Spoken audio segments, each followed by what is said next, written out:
And yes, I'm stopping the music to let you know that this might be a video. Who knows, right? Oh, spoiler alert, this is a video that you're gonna watch. Anyway, this video will be my way of celebrating 3 years into stand-up comedy. So, it's just a video that will contain a lot of stories, truly fascinating stories. Some of them I will be able to share with you in video, because I record every performance that I do. And yeah, I will try my best to compile all in this video, from stories that happen outside of comedy, when I was going to comedy or after the comedy gig, and some stuff that happened there. So yeah, hopefully this is fun for you guys and it's interesting. Who knows? One of my favorite heckles, that was when I tried December of 2023 try to record a long special. The comedy didn't went as well as I thought it would go, and some funny heckles. Some people that show up were already drunk. So yeah, very interesting, very nice, and I hope you enjoy it. That's like toilet duck. I'm just, yeah. So that's your head, they're back. Oh, they're back. Now the other one's gone. I told you, they'll be back. No, I've got to Do you need a cup of coffee? What? Do you need a cup of coffee? You're right. I'm not judging you. I'll tell you what, you do whatever you do. You do you. Do you not get pissed on a Sunday? Is that I don't drink. Oh, well, there you go. Clearly, there's reasons. Collins, let's welcome to the stage, Stea!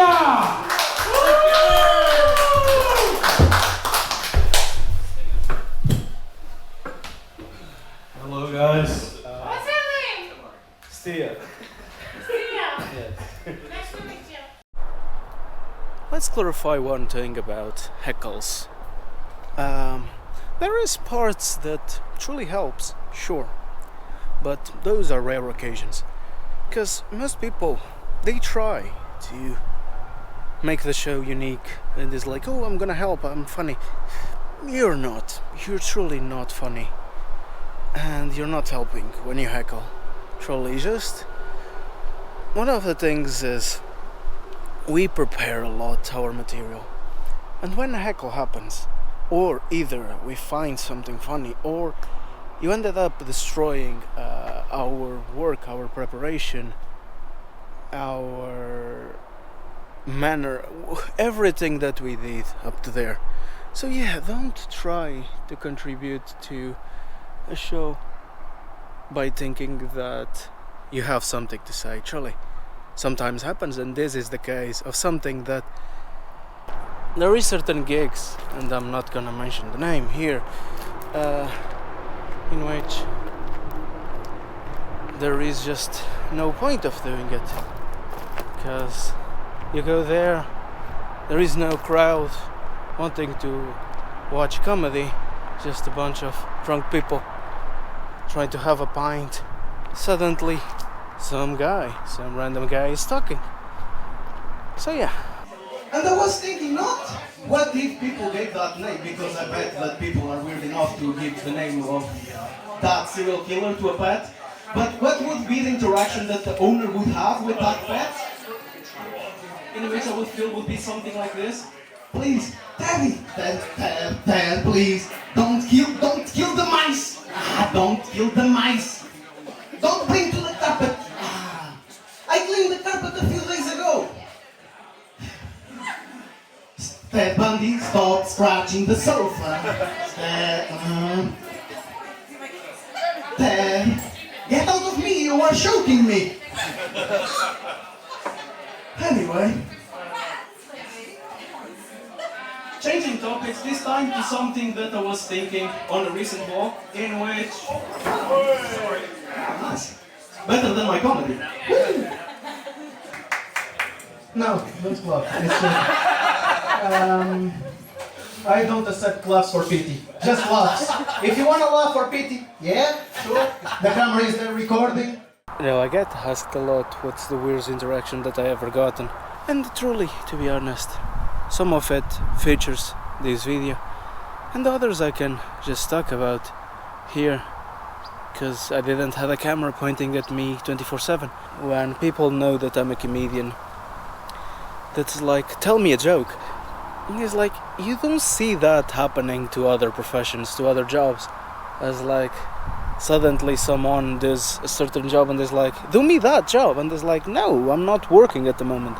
That, or people find out that you're a comedian and suddenly they are telling you jokes all the time, trying to make you laugh. I'm like, man, you're not even funny. Shut the fuck up. So yeah, it's a bit on those regards. It's annoying that people have the need to tell me a joke, or sometimes people don't even tell you a joke. Sometimes people just come to you, they know that you're a comedian, and it's like, do you want to hear a joke? And then you can keep it. I'm like, not really, but do you insist on that? Are you really persistent on telling me a joke? I don't want to hear, to be honest, but sure.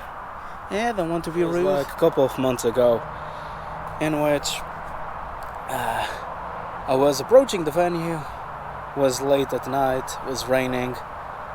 I never perform in that place. When I get to the venue, I always ask to the person there, like to the people in the coffee place or pub, where's gonna be the comedy, or if I'm in the right place.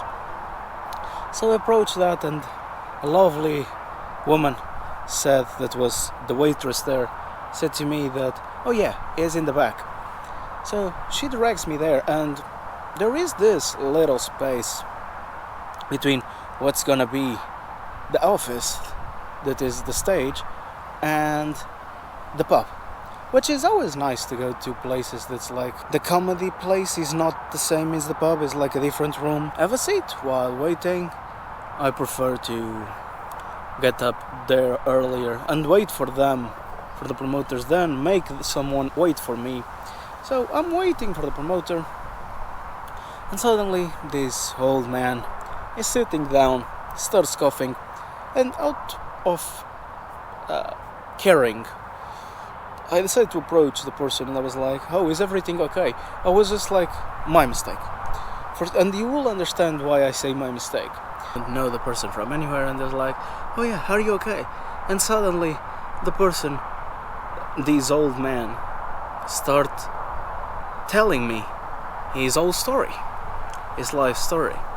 And I'm like, sure, I guess I have time. Why not, right? From what I understood, he was a veteran in the war. And he lost everything, the government didn't pay him, that sort of stuff. Which is kind of a shame that like these people had to go through a lot, and then they just get sent out of their houses.